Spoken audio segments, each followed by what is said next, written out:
तो अगर हम डेली वो हैबिट बना लेते टेस्ट देने की, तो जब हम मेन एग्जाम में जाएंगे तो वो बहुत बेनिफिशियल होगा। आपको ऐसा लगेगा कि बस ये तो रोज ही करते हैं, उसी तरह से टेस्ट हो रहे हैं। सबसे बड़ी तो एनजाइटी सर क्वेश्चन गलत करवा देती है। जब भी हम एग्जाम में जाते हैं तो हमारी हार्ट बीट इतनी तेज हो जाती है कि जो आता हुआ क्वेश्चन भी होगा वो भी गलत करके आ जाते हैं हम वहाँ पे। सर मेरा मतलब मेरे ही बैचमेट था जिसका नोट सेट 8 में सिलेक्शन हो गया था। तो उसने टीएनसी टेस्ट सीरीज ली थी, बट मैंने नहीं ली थी। मैंने सोचा कि नहीं, हो जाएगा ऐसे ही। उसके बाद जब सिलेक्शन हो गया उसका और मेरा नहीं हुआ, तब मेरे को उसने बताया कि टेस्ट सीरीज लेना बहुत ज़रूरी है। तो मैंने टीएनसी का फिर टेस्ट सीरीज स्टार्ट कर दिया था सर।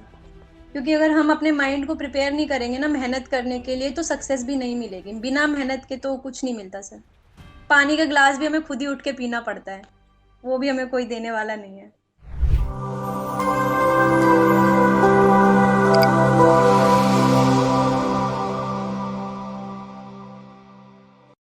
नमस्कार दोस्तों, मेरा नाम है उदेश कुमार। और आज हमारे साथ जो बच्चा जुड़ा है, इनका नाम है मीनू ठाकुर। और मीनू ठाकुर की जो रैंक जो आई है दैट इज 61। और ये इस बच्चे से हमें बहुत सारी जो चीज़ें हैं वो सीखने को मिलेंगी। जैसे कि पिछली बार का जो एग्ज़ाम था उसमें इनके जो मेंस में जो रैंक थी वो लगभग 4800 रैंक थी। और कैसे इन्होंने 4800 रैंक से लेकर अब जो 61 रैंक तक ये पहुँचे हैं, उसके बारे में आज हम डिस्कस करेंगे। आज भी बहुत सारे ऐसे बच्चे हैं जो ऐसी रैंक पे हैं कि जो बिल्कुल पास पहुंच गए हैं, बट उनको कोई जो सीट है वो नहीं मिल पाई है। तो मीनू से हम ये चीज़ें जानेंगे सारी कि कैसे इन्होंने क्या जो अपनी जो स्ट्रेटजीज हैं वो चेंज की हैं, क्या क्या जो डिफरेंसेस हैं वो आए हैं, उन सब के बारे में आज हम आज की वीडियो में जानेंगे। तो सबसे पहले तो मीनू, आपका बहुत बहुत धन्यवाद हमारे साथ जुड़ने के लिए। बहुत बहुत बधाई हो आपको कि आपने इतनी अच्छी जो रैंक है वो प्राप्त की है और सभी को गौरवान्वित महसूस करवाया है, अपनी फैमिली को, अपने टीचर्स को, टीएनसी फैमिली को, सभी को। Welcome to TNC. Thank you sir. तो मीनू, मैं चाहूंगा कि सबसे पहले आप अपने इंट्रोडक्शन से स्टार्ट करें, कि आप अपने बारे में कुछ बताएं। सर मेरा नाम मीनू है और इस बार नॉर्थ सेट में मेरी 61 रैंक आई थी। मैंने अपनी ग्रेजुएशन जो है वो एसजीटी यूनिवर्सिटी से कंप्लीट करी थी इन 2024। उसके बाद सर मैंने नॉर्थ सेट के लिए प्रिपेयर करना स्टार्ट कर दिया था, बट मेरा फर्स्ट अटेम्प्ट क्लियर नहीं हो पाया because of lake of practice. But मेरे सेकंड अटेम्प्ट में अच्छा गया, रैंक भी अच्छा आ गया। Okay, very good. अब मैं ये जानना चाहूंगा कि सबसे पहले कि आपको जो टीएनसी जो नर्सिंग क्लासेज हैं उसके बारे में कैसे पता लगा मीनू। सर मेरा मतलब मेरे ही बैचमेट था जिसका नोट सेट 8 में सिलेक्शन हो गया था।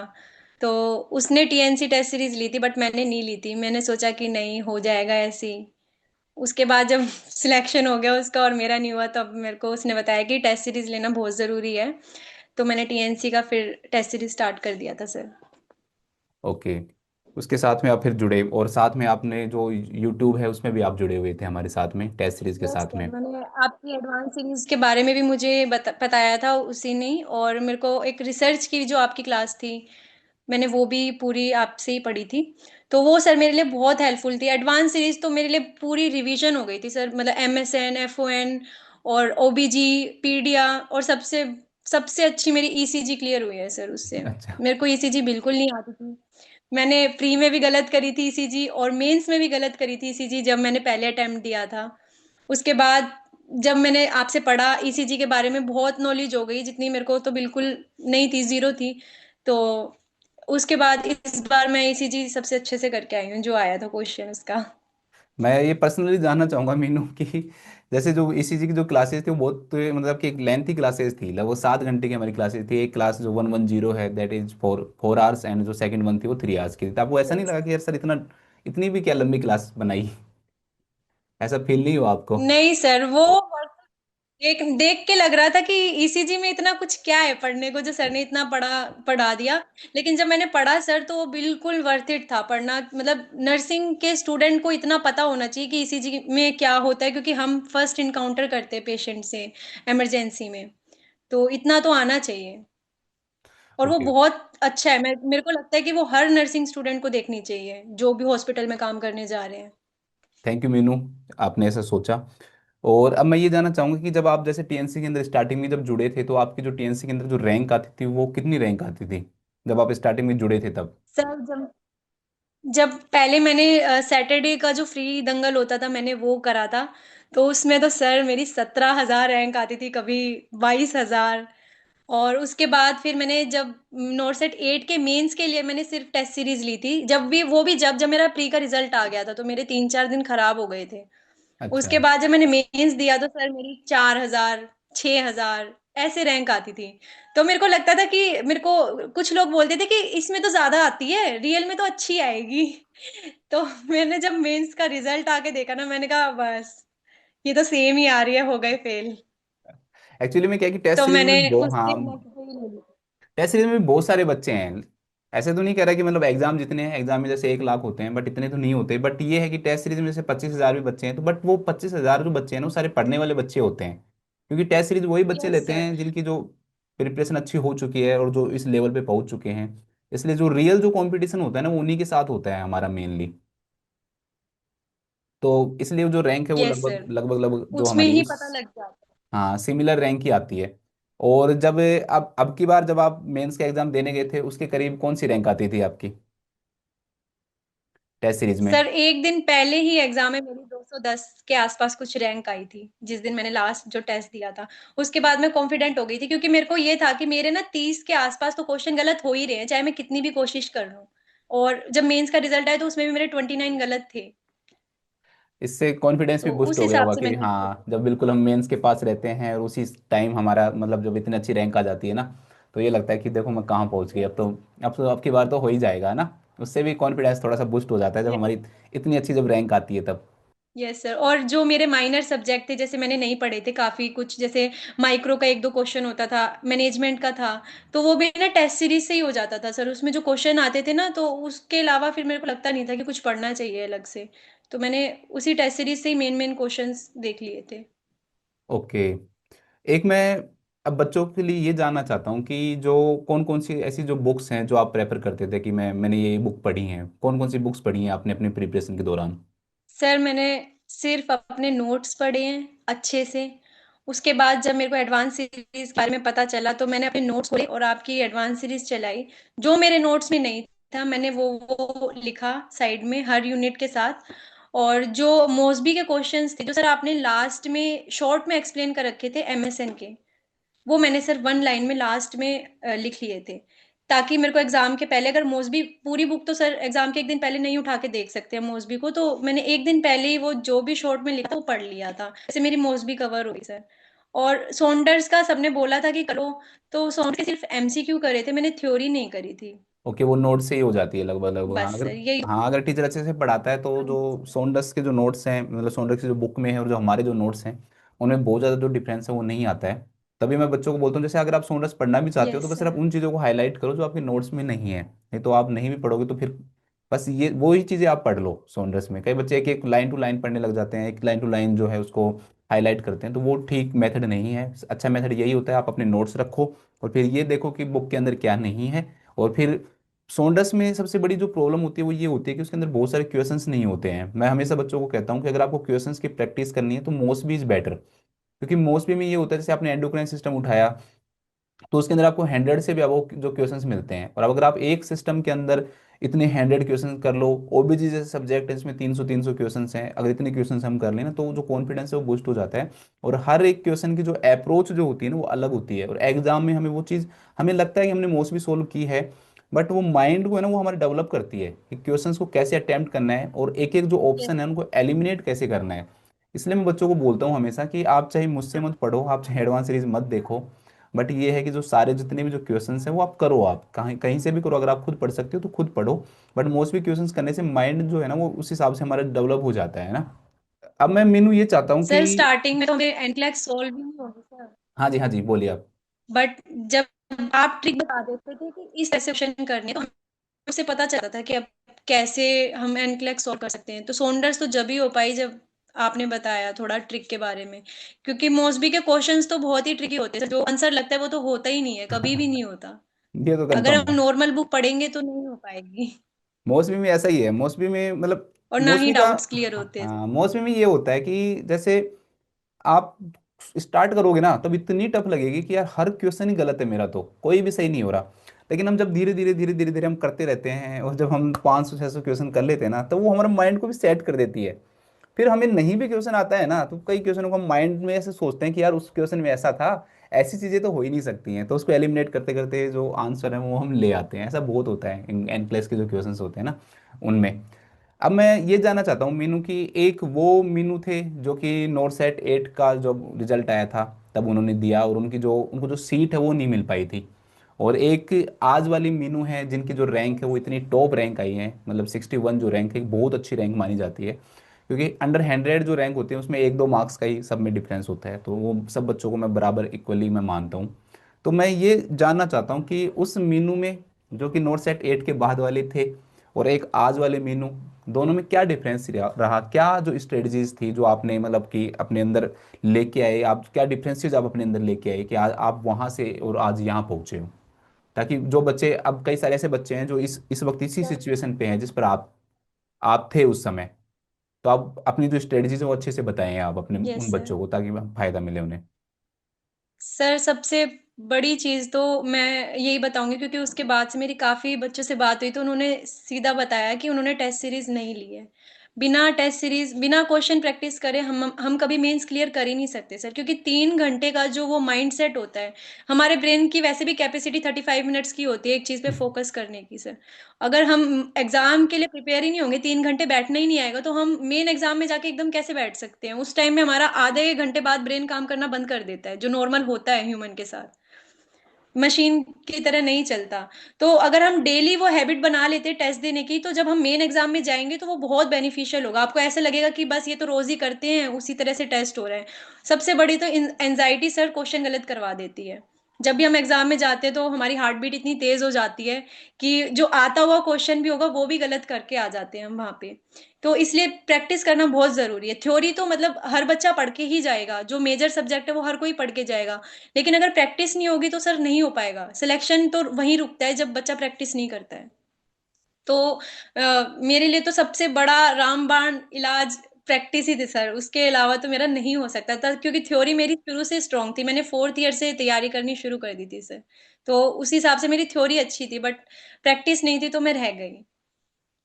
मैं भी बच्चों को यही बोलता रहता हूँ कि एग्जाम के अंदर हमेशा जो थ्योरी है ना वो तो आती नहीं है, एग्जाम में हमेशा क्वेश्चंस ही आते हैं। तो हमें कोई भी यस टॉपिक आप पढ़ते हो, कोई भी टॉपिक आप पढ़ो, कोई भी सब्जेक्ट आप पढ़ो, अगर आपने उसके बहुत सारे जो क्वेश्चंस हैं उनकी प्रैक्टिस नहीं की है तो वो पढ़ा हुआ आपके फायदेमंद नहीं होगा, क्योंकि आपको पता ही नहीं है कि एग्जाम में क्वेश्चन कैसे पुट अप होगा। जब आप उस थ्योरी के साथ में अगर जो क्वेश्चंस की जो प्रैक्टिस है वो इनअप कर लोगे ना, तब आपका वो जो टॉपिक है वो इस हिसाब से बिल्कुल क्लियर हो जाएगा। तो मैं हमेशा बच्चों को कहता हूँ कि ये चीज़ आपको करनी ही करनी है कि आपको जो थ्योरी जब भी पढ़ो तो उसके साथ में क्वेश्चंस की जो प्रैक्टिस है वो करनी ही करनी है। आपको बिना क्वेश्चन प्रैक्टिस के आज के टाइम में, पहले ऐसा टाइम था, हमारा टाइम जो था, मैं 2015 पास आउट हूँ, तो उस समय हो जाता था क्योंकि उस समय कोई टेस्ट सीरीज होती भी नहीं थी और बच्चों का जो लेवल था मुझे नहीं लगता कि बहुत ज़्यादा हाई होता था, क्योंकि कुछ बच्चे कोचिंग करते थे कुछ नहीं भी करते थे। बट आज हर एक बच्चा जो है ना पूरा ट्रेंड होके आता है। अब आपको एक ट्रेंड बच्चे के साथ जिसने इतने सारे मॉक टेस्ट दिए हैं, इतने सारे टेस्ट दिए हैं, उसके साथ आपके अगर फाइट करवाएं जिसने सिर्फ थ्योरी पढ़ी है, तो फिर वो बच्चा जो है ना जो टेस्ट देकर आया है वो कुछ क्वेश्चंस वैसे ही सही कर देगा, उसको नहीं भी आएंगे ना तो वो उस स्ट्रेस को झेल चुका है कई बार, तो वो सही कर देता है। इसलिए मैं कहता हूँ कि हमेशा जो क्वेश्चंस है ना उनकी जो प्रैक्टिस है वो जरूर करनी चाहिए। आप कितने टेस्ट देते थे मीनू, ये बताइए आप, जो ये टीएनसी की जो टेस्ट जो होती थी टेस्ट सीरीज, इसमें आप कितने टेस्ट देते थे? आप डेली देते सर थे या मैंने जैसे स्किप करते थे? हाँ जी सर, मैं हाँ डेली टेस्ट देती थी। मैंने टेस्ट, क्योंकि मेरी थ्योरी थी सर अच्छी, तो मैंने डेली टेस्ट दिया है। जब मेंस, स्टार्टिंग में मेंस हमारा शायद वीक में 2 बार होता था, तो मैं मेंस को हमेशा इवनिंग में देती थी और प्री में सुबह सुबह कर लेती थी। जब मेंस और प्री दोनों आने लग गए तो फिर मैंने दोनों को एक सुबह एक शाम करना स्टार्ट करा, और जो भी मेरे क्वेश्चंस गलत होते थे उनको मैं फटाफट, जो मुझे नहीं आता था वो तो मैं लिख लेती थी कहीं, जो आता था उनको करती थी, फिर चेक करती थी कि मैंने गलत कहाँ करा है। कई बार सर मैं तो क्वेश्चन पढ़ती ही नहीं थी ढंग से, एक्सेप्ट को छोड़ देती थी, या फिर जो वो बोलते थे कि all of the following except करके, ऐसे वाले क्वेश्चन में मेरी सबसे ज्यादा मिस्टेक होती थी सर। तो उसको मैंने बहुत ध्यान से प्रैक्टिस करा कि पूरा पढ़ना है, चाहे कुछ भी हो जाए, चाहे आता हो नहीं आता हो, पूरा पढ़ना है, 2 बार पढ़ना है। तो इसलिए, और सर प्रैक्टिस से ये हुआ कि इस बार जैसे हमारा प्री बहुत आपने सुना होगा कि प्री बहुत लेंथी था, हाँ जो हाँ। फर्स्ट सेट था। तो वो हमने टीएनसी पे प्रैक्टिस करी हुई थी उतने लेंथी क्वेश्चंस की, तो मेरा हो गया था, मैंने एक भी क्वेश्चन नहीं छोड़ा सर उसमें। जो मेरा अच्छा। फर्स्ट सेट आया था, सेकंड सेट भी आया था, मैं सारे मतलब आधे क्वेश्चन ऐसे थे जिसमें सर लास्ट लाइन में आंसर मतलब पूछ रखा था क्वेश्चन, बाकी डराने के लिए दे रखा था, तो मैं सारे करके आई थी। और प्री में भी मेरी सर 99% आ गई थी, मतलब लगभग। अच्छा, बहुत अच्छी बात है। अब मैं ये जानना चाहता हूँ कि आपको सबसे फेवरेट सब्जेक्ट और सबसे चैलेंजिंग सब्जेक्ट कौन सा लगता था अपनी प्रिपरेशन के दौरान, जो सबसे अच्छा लगता हो कि ये सबसे अच्छा लगता है, इसको पढ़ने में मजा आता है, और ये सबसे खराब लगता है, इसको तो पढ़ने का मन ही नहीं करता। सर ओबीजी मेरा फेवरेट सब्जेक्ट था, अच्छा। क्योंकि वो मतलब डायरेक्ट कॉन्सेप्ट बेस है, उसमें कुछ ऐसा इधर उधर का नहीं है। और जो सबसे चैलेंजिंग सब्जेक्ट है सर, वो कम्युनिटी हेल्थ है। वो पढ़ना बहुत ट्रिकी होता है। कम्युनिटी तो बोरिंग भी होता है थोड़ा। और उसमें भी आपने जो, हाँ सर, और वो लास्ट में मतलब मेन मेन कुछ कुछ पढ़ लिया, हो गया, बस कम्युनिटी नहीं हो पाता मुझसे। लास्ट में एक आपने बायो जो कैम भी नहीं होता, वो जो भी प्रो बहुत। हाँ, लास्ट में मुझे मुझे खुद को भी देखो, मैंने कभी कम्युनिटी पढ़ाया नहीं है, मैंने कभी भी कम्युनिटी नहीं पढ़ाया, मैंने एडवांस सीरीज में भी कम्युनिटी नहीं पढ़ाया था मतलब पहले। बट इस बार मेरे पास बच्चों के बहुत सारे बच्चों के मैसेज आए कि सर प्रोग्राम जो है ना वो पढ़ाने हैं। अब मैं खुद पढ़ने बैठा ना, मैं सच बता रहा हूँ, मेरा माइंड घूमने लग गया, क्योंकि सारी चीज़ें है ना एक दूसरे में क्या होता है कि वो मिक्सअप हो जाती हैं। एक प्रोग्राम की चीज़ वही मैटरनिटी उसमें आएगा, वही उसमें आएगा, कभी जननी सुरक्षा आ रहा है, कभी जननी शिशु सुरक्षा आ रहा है। तो मतलब ये ऐसा लगता था कि यार ये क्या है ये, पर बहुत मतलब मैंने मेहनत करके मैंने कोशिश की थी कि उन उन जो प्रोग्राम्स हैं उनको सॉर्ट करूँ, उन बच्चों को भी। फिर मेरे मेरे मैंने खुद को ये चैलेंज कर लिया कि यार बच्चों को भी ये याद करवाऊंगा, क्योंकि मैं परेशान हुआ हूँ ना, तो मैं बच्चों को परेशान नहीं होने दूं। तो इसलिए मैंने कम्युनिटी के प्रोग्राम पढ़ाने के लिए है ना, मैंने काफ़ी टाइम लिया, और काफ़ी दिनों के बाद मैंने क्लास ली थी, और अच्छे से मैंने कोशिश की थी कि बच्चों को मैं डिलीवर कर पाऊँ कि उनको ये चीज़ें याद हों। तो ये ऐसा होता है सर थोड़ा सा वो बहुत कम्युनिटी में। हेल्पफुल, हाँ। उसमें से भी मतलब आए थे, बहुत क्वेश्चंस आए थे कई बार बच्चों को ये लगता है कम्युनिटी के। कि हाँ डियर, सही बात है ये ना, कई बार बच्चों को देखो ये लगता है कि सर ने पढ़ा दिया यार वो काम नहीं आया। जैसे मैंने सीआरई के टाइम में रिसर्च पढ़ाई थी, तो वो बच्चों को सीआरई के एग्जाम में आया ही नहीं, क्योंकि सीआरई का जो एग्जाम था उसमें ना जो ट्यूबरकुलोसिस और एड्स से रिलेटेड क्वेश्चंस पूछे थे, आई थिंक आपको अगर याद हो तो ये चीज़। तो बहुत सारे बच्चे दुखी। सर उसमें भी, वो भी मैंने दिया था, उसमें भी मैं फेल हो गई थी, तो उसमें भी टीबी एड्स आया था और कुछ नहीं था।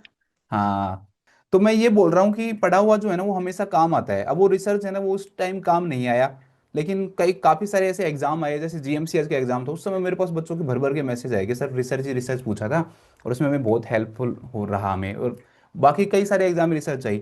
Like that in programs, program में क्या हुआ कि मैंने बहुत सारे प्रोग्राम पढ़ा दिए, बट प्री के टाइम में एक ही चीज़ पूछी और वो हमने नहीं पढ़ाई, क्योंकि एक टीचर जो होता है ना उसको भी सिलेक्ट करनी पड़ती है लाखों चीज़ों में से, जरूरी नहीं होता हर चीज़ आए, क्योंकि करंट जो होता है ना उसकी कोई लिमिट नहीं होती है, करंट में कुछ भी चीज़ आ सकती है।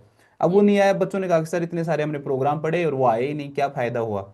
बट मुझे पता है कि उसमें फ़ायदा नहीं हुआ, बट मेंस के अंदर है ना हमारे जो हमने जो माइंड मैप बनाया था ना, हमने सोचा था वैसे ही हमारे जो क्वेश्चंस है ना वो आए।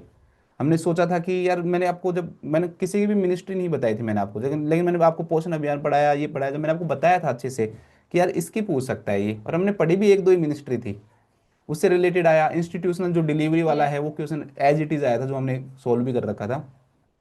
तो मतलब मेन चीज ये है कि पढ़ा हुआ है ना वो यस कभी सर। खराब नहीं जाता।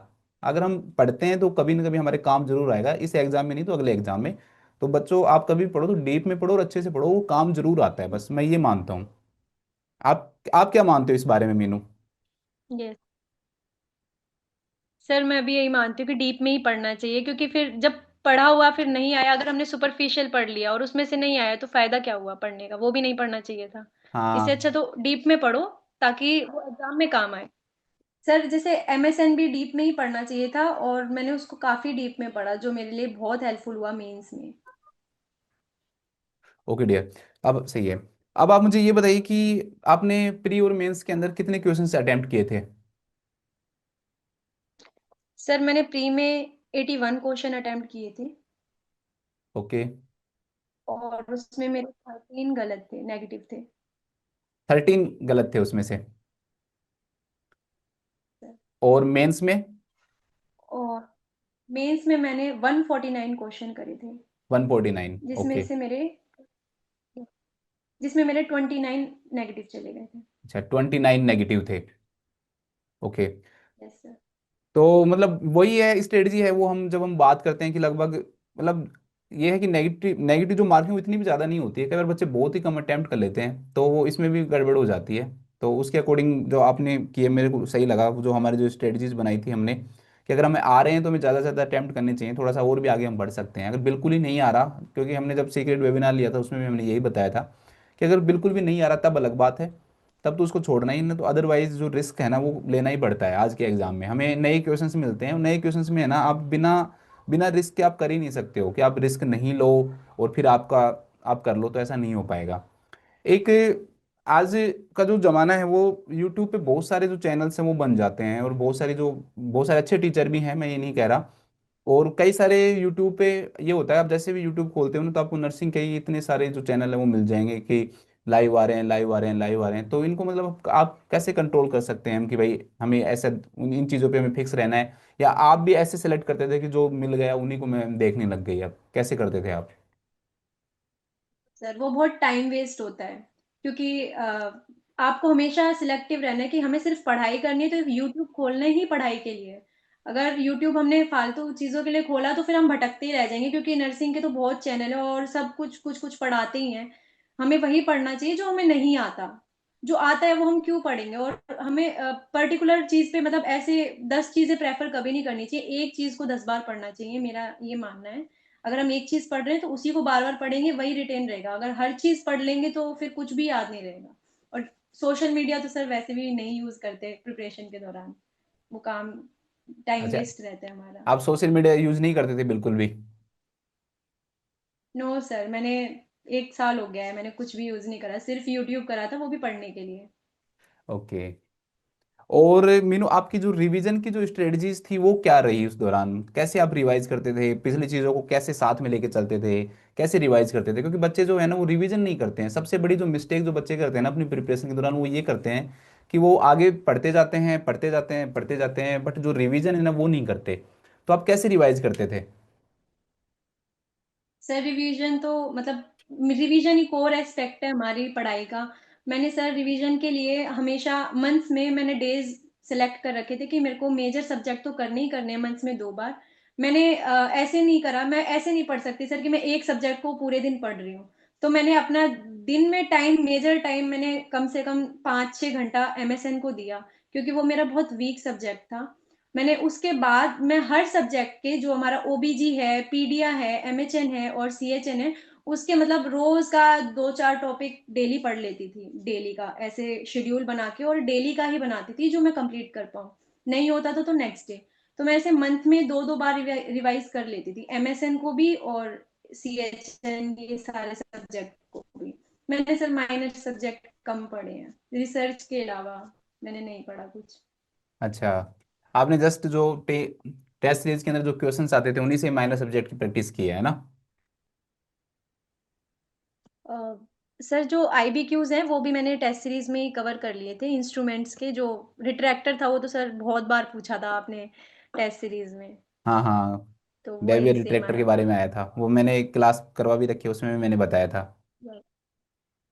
कई बार जब हम यस सर, हाँ उसमें भी कराया था। कई बार हम प्रिपरेशन करते रहते हैं ना मीनू, तो उस समय कई बार ऐसा मतलब डाउन भी आता है, कई बार ऐसा फील होता है कि नहीं यार पता नहीं होगा कि नहीं होगा, एकदम स्ट्रेस, हम बर्न आउट हो जाते हैं।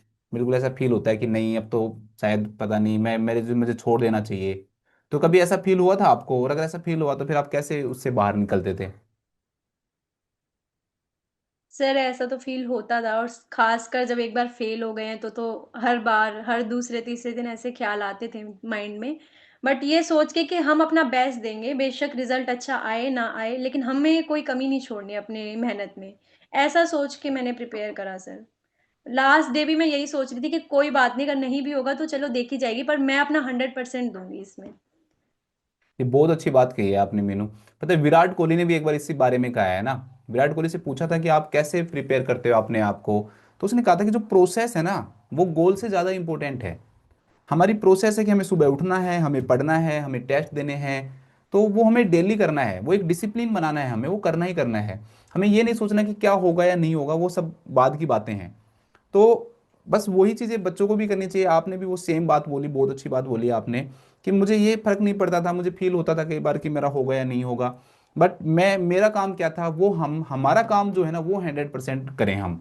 हमें हमारा काम पढ़ना है, हमारा काम क्वेश्चंस की जो है प्रैक्टिस करना है, हमारा काम रिवीजन करना है। अगर हम उसको अच्छे से कर रहे हैं ना, तो ऐसा हो ही नहीं सकता है कि हमारा जो सिलेक्शन है वो नहीं हो। हम हमारे प्रति पूरे, अगर पूरा 100% हम दे रहे हैं ना, तो हमारा सिलेक्शन जरूर होगा। आप प्रोसेस पे बिलीव करो, आप डिसिप्लिन पे बिलीव करो, आप कंटिन्यूस पढ़ो, अपनी पढ़ाई में कोई डिस्ट्रैक्ट मत लाओ बीच में, तो जो जो सिलेक्शन है वो नहीं रुक सकता है। हम सीधा हर वक्त यही सोचते रहें, बार बार यही सोचते रहें कि मेरा सिलेक्शन होगा या नहीं होगा, पढ़ने बैठो एक सेंटेंस पढ़ो तो भी ये सोचते रहें कि होगा या नहीं होगा, तो फिर जो सिलेक्शन है वो नहीं हो पाता है। आप ये मानते हो मीनू? बिल्कुल सर, मैं ये मानती हूँ इस चीज़ को तो। क्योंकि अगर हम अपने माइंड को प्रिपेयर नहीं करेंगे ना मेहनत करने के लिए, तो सक्सेस भी नहीं मिलेगी। बिना मेहनत के तो कुछ नहीं मिलता सर। पानी का ग्लास भी हमें खुद ही उठ के पीना पड़ता है, वो भी हमें कोई देने वाला नहीं है। एक जो नए बच्चे हैं मैं उनके लिए जानना चाहूंगा कि नॉन नर्सिंग सब्जेक्ट आप कैसे पढ़ते थे? जैसे कि आज के टाइम में मैथ, रीजनिंग, जीके के जो क्वेश्चन हैं वो प्री में आते हैं, तो उनको आप कैसे पढ़ते थे? सर मैंने मैथ्स की यूट्यूब पे एक वीडियो देख ली थी, बट रीजनिंग मैंने पढ़ के गई थी, क्योंकि मैथ्स मेरा बहुत ही वीक सब्जेक्ट है, तो मैंने उस पर फोकस भी नहीं करा, क्योंकि 20 नंबर में मैथ्स तो इस बार आई भी नहीं थी सर। तो इसलिए मैंने उस पर ज़्यादा मेहनत नहीं करी। और रीजनिंग तो ऐसा है कि हम कर सकते हैं, तो उस पर मैंने थोड़ा सा लगाया था अपना एफर्ट्स। और बाकी के जो सब्जेक्ट, जैसे हमारा जीके है, जनरल नॉलेज है, ये तो हमें पता ही नहीं है कहाँ से क्या पूछ देंगे, तो मैंने उस पर भी ज़्यादा एफर्ट्स नहीं लगाए थे सर। ओके। क्योंकि इतने सारे जो क्वेश्चन है वो आते भी नहीं, अगर आपको नर्सिंग अच्छा है तो प्री तो निकल ही जाता है ना। ये भी मेन रीजन होता है। तो आपको जो कभी भी आप प्रिपरेशन स्टार्ट कर रहे हो, तो आप सिर्फ ये सोचकर प्रिपरेशन स्टार्ट नहीं करें कि सिर्फ मुझे प्री के लिए कुछ करना है। आपको बस ये सोचना है कि मुझे प्री और साथ में मेंस जो है उसकी भी मैं प्रिपरेशन एक साथ ही करूँ ना, तब जो सिलेक्शन है वो होता है। कई बार यस। बच्चे ये सोच लेते हैं सिर्फ प्री प्री के लिए पढ़ते रहते हैं, और सिर्फ बस मैथ रीजनिंग पे बहुत ज़्यादा फोकस देना भी गलत है। सिर्फ आप इतना पढ़ो कि आपका जो प्री है वो निकल जाए, तो वो आपका काम हो जाता है, that is more than enough. अब मैं मीनू लास्ट में आपको मौका यस। देना चाहूंगा कि आप अपनी जो ये जो सक्सेस है, अपनी जो जीत है, वो अपने किसी भी फ्रेंड का नाम, अपने माता पिता, जिनको भी आप डेडिकेट करना चाहो, आप बोल सकते हो। सर मेरी सक्सेस तो सिर्फ मेरी मम्मी की वजह से हुई है, और मेरे पापा की वजह से भी ऑब्वियसली। बट जब मैं नॉट सेट 8 में फेल हुई थी, तो मैं बहुत बुरी तरह से रोई थी सर। जैसे मेरे को जिंदगी में पहली बार मैंने फेलियर देखा था सर अपनी लाइफ में। हर चीज जो चाहते थे वो मिल जाती थी, बट इस बार ऐसा हुआ कि जो चाहा वो नहीं हुआ मेरे साथ। तो मैं तो बहुत ही ज्यादा रोई थी, और सर मैं तो हफ्ता भर रोई थी। मैंने वो 7 दिन भी खराब कर दिए थे। तो मम्मी ने ही संभाला था, और उन्होंने ही मोटिवेट किया कि नहीं, अब कर सकती है, तो दोबारा करने के लिए उन्होंने ही मोटिवेट किया। अगर उस टाइम मैं हार मान लेती, तो आज मैं नहीं कर पाती सर कुछ भी। मैं आज भी, मेरे पास इतने सारे जो मैसेजेस आते हैं जिसकी कोई लिमिट नहीं है, टेलीग्राम पर भी, इंस्टाग्राम पे भी, और मैं सबका जवाब मतलब दे नहीं पाता हूँ, मैं बहुत कोशिश करता हूँ। तो मैं यही जो अभी मीनू ने बोला है ना, वही इसका जवाब है आप लोगों के लिए, है ना।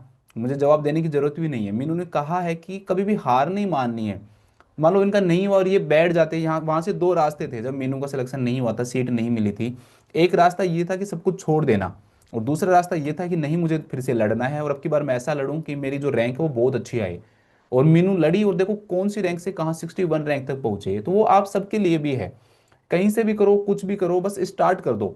स्टार्ट करना जो होता है ना, वो सबसे टफ होता है, वापस से स्टार्ट करना। क्योंकि एक बार जब हम हमारा जब फेलियर हो जाता है और हम खूब मेहनत करके आते हैं फिर फेल हो जाते हैं ना, तो वापस से स्टार्ट करने में बहुत प्रॉब्लम आती है। और बच्चे मुझसे पूछते रहते हैं कि सर कैसे स्टार्ट करें, तो मैं ये कहता हूँ कि कुछ भी पढ़ो आप, चाहे शुरू के 3-4 दिन जो आपका फेवरेट सब्जेक्ट है, जो आपको अच्छा लगता है, जिसको पढ़ने में आपको मजा आता है, वो पढ़ो। जो चीज़ें आपने सोची थी उस समय कि मैं मेंस के एग्जाम के टाइम में, आपने उस समय ये सोचा था कि काश यार मेरे पास टाइम होता तो मैं ये पढ़ लेती, मैं ये पढ़ लेता, तो वो चीज़ें पढ़ो। तो कुछ भी पढ़ो, बट बस पढ़ाई करो, शुरुआत करो। शुरुआत करना सबसे ज़्यादा जो है ना वो ज़रूरी होता है। मीनू, आपसे बात करके हमें बहुत अच्छा लगा। मैं आपके मम्मी पापा का आशीर्वाद लेना चाहूँगा। उन्होंने बहुत अच्छा काम किया अपने बच्चों को, जो मैं सब माता पिता से यही उम्मीद करते हैं, सबके माता पिता करते भी यही हैं कि वो अपने जो बच्चों के पीछे खड़े रहते हैं, वो जो सपोर्ट है वो उनको प्रदान करते हैं। तो आपके साथ में आपके माता पिता रहे, बहुत अच्छी बात है, और उन्होंने आपको इतना सपोर्ट किया, और आज आप उनके सपोर्ट के कारण जो आप यहाँ तक पहुँचे हो, आपको बहुत बहुत बधाई। हमारे साथ जुड़ने के लिए भी आपका बहुत बहुत धन्यवाद। आप अपनी लाइफ में बहुत कुछ अचीव करो और आगे जाओ आप। Thank you so much. Thank you sir.